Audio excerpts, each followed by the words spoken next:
Hey guys, it's Mike Solomon, and as promised, here I am to talk about Smackdown from last night, the January 2nd edition of Smackdown, the first Smackdown of the new year.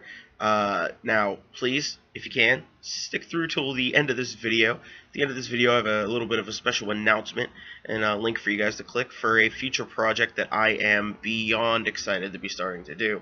Anyway, you'll see that at the end of the video, but for now, let's get into SmackDown, shall we? And the night started pretty much as every episode of WWE starts anymore. It's getting a little old to me, but apparently somebody still likes it, as AJ Styles comes down to the ring to cut a little bit of a New Year's promo and talk about the fact that he's facing Sami Zayn. He wanted to see if Daniel Bryan was going to allow Kevin Owens at ringside. First, Daniel Bryan comes out, but before you could talk, Shane McMahon comes down. Crowd chanting for both. I'm sick of authority figures being tied into storylines in general, let alone the main event storyline of your show. I understand why it's a big deal. It involves Daniel Bryan, and a lot of people are eating it up, wanting to know if he's going to be in the ring for WWE again, and that's kind of what the hope is with all of this, chaos that's been taking place. By the end of this opening segment, it turns from hoping that Kevin Owens won't be at ringside to Kevin Owens, Daniel Bryan, and Shane McMahon, all three being at ringside for the main event tonight, and we'll get into that once it's that time.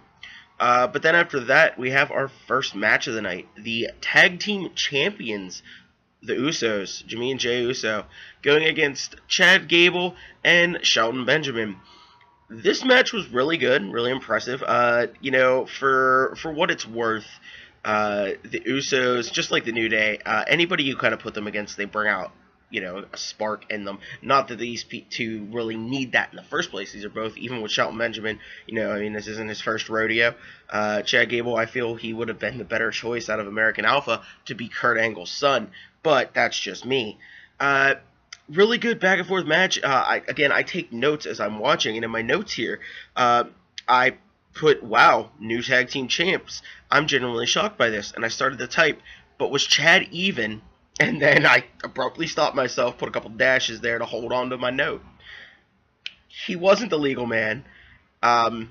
They keep saying that the Uso wasn't the legal man either. I couldn't really tell. I thought it was the legal Uso, but I can't really tell. I might be wrong there as well. So neither man could have been legal, because I originally thought maybe it was going to be like, I saw it wrong. Actually, Chad was legal, but the Usos did the Uso switch. They always do. I like this way better because it was even more confusing. The match ends up getting restarted, and in the end, the Usos do keep the title, although it was... again, a really good match. The tag division always really kind of impresses me, especially on SmackDown. I really like, not the whole of the division, I guess that's too much to say, but whoever they have in the headline spot is always good. The rest are, well, you'll see in a bit. Backstage, we get a Sami Zayn and Kevin Owens promo talking to Renee Young. They do a little bit of talking about the match tonight and what things are, what it means to have like something different or what have you. I absolutely love Sami Zayn. How could I make the same mistake he almost did? You know what? I loved how they played off of the little, it happens when you're talking. You're talking too fast. You could botch your own name. It's doable. I've done it in real life. I absolutely promise you.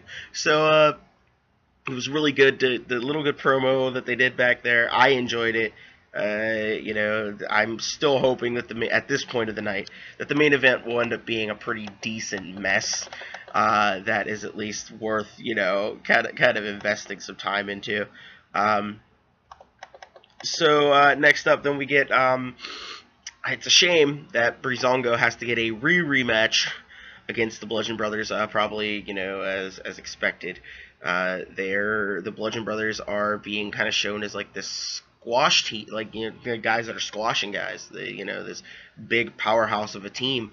Problem is that, like, nobody's going to buy it if they just keep facing Breezango again and again and again. You won't really build them into a a tag team that's going to run against the Usos, or if the Usos lose the titles to Chad Gable and Shelton Benjamin, you won't see them really go. I can't see it. It's not believable. They're looking like they just fall into the shtick category with the Ascension, who were forced to be roped into that, and Breezango themselves. Which, don't get me wrong, I love everything that they do. I love the Fashion Files, and I think it's although I'd like to have seen it lead to them maybe winning some tag matches in one way or another, maybe pulling the in-ring aspect of it to make it look more like the Fashion Files. Maybe a little less of the dancey, flashy entrance, and make it just still kind of campy and goofy, but not all of that. I think that would have been a better choice for them. But instead, they get to see them get squashed. Not even in a match. The Ascension eventually comes down after the Bludgeon Brothers attack them before the bell even rings. The Ascension comes down. It doesn't go well for them either. Bludgeon Brothers just stand in the ring. If that move that they hit was their finisher, alright, maybe it'll look prettier down the road, but no, it wasn't that flashy or anything for me right now. Then after that, you get a New Day promo where he's got a bandana on, he's just swinging the stick, and they just come in telling him it's not a piñata. They got him something else to ring in the new year. It's not a piñata. I really enjoy it. Is it a tray full of pancakes in the shape of the word 2008 with whipped cream around the edges, and they're just like shocked. They're like, you can see through the blindfold. They love it. Even better whenever you get Aiden English and Rusev coming in, especially when Rusev takes Xavier Woods' wish by blowing out the candle. Love it. It really just anything you can get combining these two, I love it. And then after that, you get the match. And Rusev sings for Aiden English, which is even better. At this point, it's going to be Aiden English versus Xavier Woods in the United States tournament, to crown our freshly vacant United States Championship. I don't have a dog in this race. I've already, probably like most fans, predicted it's going to be Bobby Roode versus Jinder Mahal. I personally didn't have a choice. Like, I wanted both to win. Like, you could have told me that, like if you were to right now tell me, you know what, we're gonna make New Rusev Day as one faction, I'd ship it. I'd buy all the merchandise. I don't know how it would work in the long run, but you'd have my full support and vote, 100%. So yeah, you get another pretty competitive matchup. In the end, Xavier Woods ends up beating Aiden English. I actually kind of thought Aiden English would get the nod up. Only thing I can think of is maybe eventually we are going to get Team Rusev Day as tag team champions, and I would like to see that down the road too. But I still feel it's a good bit until we get to that point. Then we have the welcoming committee backstage doing a little promo. I wasn't too sold by the promo, so I won't go into it too much. It was just kind of a quick one-liner for a lot of them, short of Natalya, obviously. But this was leading up to the 6-woman tag match of Tamina, Carmella, and Natalya, with Lana down at the ringside with them, versus the Riot Squad of Liv Morgan, Sarah Logan, and Ruby Riott. And I made sure I put a note to say to you guys, I'm pretty sure I got a crush on Ruby Riott no matter what. I think it's old high school me that just can't let that look or appeal, that punk type of attitude die. So like it's sorry. I don't know what you want me to do here. I just had to bring it to the forefront. So Riot Squad ends up walking away in a pretty, nothing was exciting about the match. It was pretty average. But post-match, we got a decent promo from them. I really liked the whole, being in Orlando, the people in Orlando believing in magic. That was a lot of good work there. I mean, it's Orlando, Florida, Disney World's down in that area, Universal and stuff like that, as well as just the Orlando magic. Also, just a nice little jab in there. I got it. That's all that matters. But that was, towards the end of it, it was cut off where you then had Charlotte show up, talking about how, she believes in the magic of dreams, and if you have dreams, they can, power pretty beautiful realities, if you will. And then she proceeded to bring out Naomi, who they had jumped, and Becky Lynch, who they also had jumped at one point, and proceeded to come down to the ring and give them the business. Ended with a couple suplexes from Becky Lynch. All in all, I just feel like I'm very confused about where the women's division is going to go as a whole. Is it just going to be this constant, feud between all of them, with like them all being like eventually becoming one big faction against three women? I don't know. It's very confusing. I'm hoping eventually we can get back to who is rightfully going to be going one-on-one against Charlotte, like with some actual like emphasis on that story behind it. Then you get the main event, which was AJ Styles versus Sami Zayn, with Daniel Bryan, Shane McMahon, and Kevin Owens all outside of the ring at ringside. Pretty good match. I mean, I'm not going to say it was the greatest. It wasn't as good as you would see out of, Kevin Owens, I feel. I personally like Sami Zayn, and I feel if it wasn't, you weren't so distracted by everything that was going to happen, there might be more to this match. And the match itself, wasn't bad. You end up getting the spot where the referee gets knocked through the ropes out of the ring. Once he does, Kevin Owens is faking as if he's checking, make sure, hey, ref, I think you need to make sure you're okay. You seem like you're banged up, and he kind of gets in the ref's way. This leads to Shane McMahon coming over and pushing Kevin Owens. Kevin Owens is knocked down. Shane demands that he's thrown out. The ref, obviously listening to the commissioner, decides that he has to do that, so he kicks Kevin Owens away. Daniel Bryan walks over and gets a microphone and goes, hey, Shane, if you're going to kick Kevin Owens out, well, then you might as well go with him.